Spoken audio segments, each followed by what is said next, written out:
All right, this is another piece that is from the federal period, late 1700s, early 1800s. And this is a tilt-top candle table. You would typically find these in the living room of homes where they would have maybe a pair of them on either side of the fireplace. They would use them for reflectors, but primarily it's used as a candle table, or if you want to have a cup of tea there with it, you can. It's done on a hinge mechanism where you see the runners attached to the table. You've got the block, you've got the pivot piece back here, and the way that is done, this piece gets notched, what's called a rabbet, and then this piece here that tilts so you can see in the camera, that piece there starts out as a square blank of mahogany, and you turn each end to have what's called a 1/2 inch tenon, a round tenon.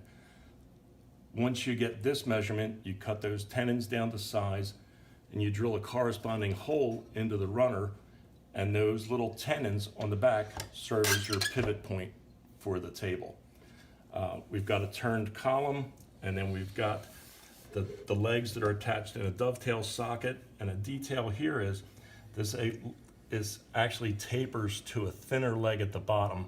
So it's a little more pleasing to the eye, gives the table a bit of lightness. So at this point, this is just dry fit. So let me break the table down for you. Here's our top with our tilting mechanism.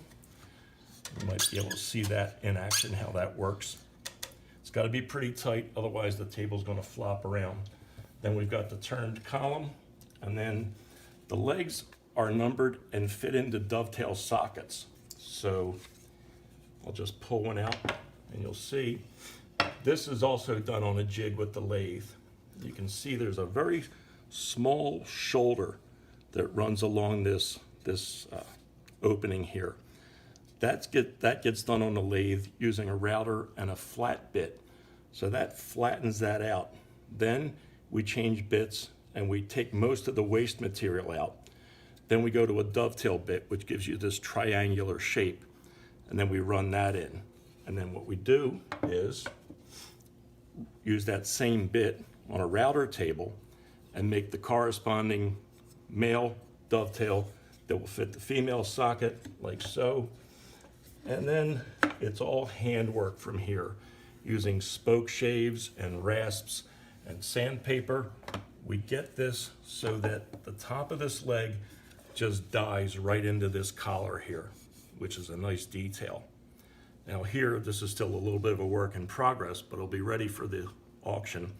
We've got to nip these off, this little excess, so that it's perfectly flat, clean some of these chatter marks up, finish sand this piece, then it'll get a sanding sealer, probably shellac with some wax. It'll give this a nice patina. And then the top, we would do the sealer, the shellac, and then put a harder lacquer on top, because shellac is not resistant to alcohol or warm water. You'll get a ring in there, it'll stain. So that's why we would finish the top of this piece off in a nice semi-gloss lacquer. And it's a relatively simple looking piece with some interesting detail, probably, 50 hours worth of work, start to finish, to make this table. So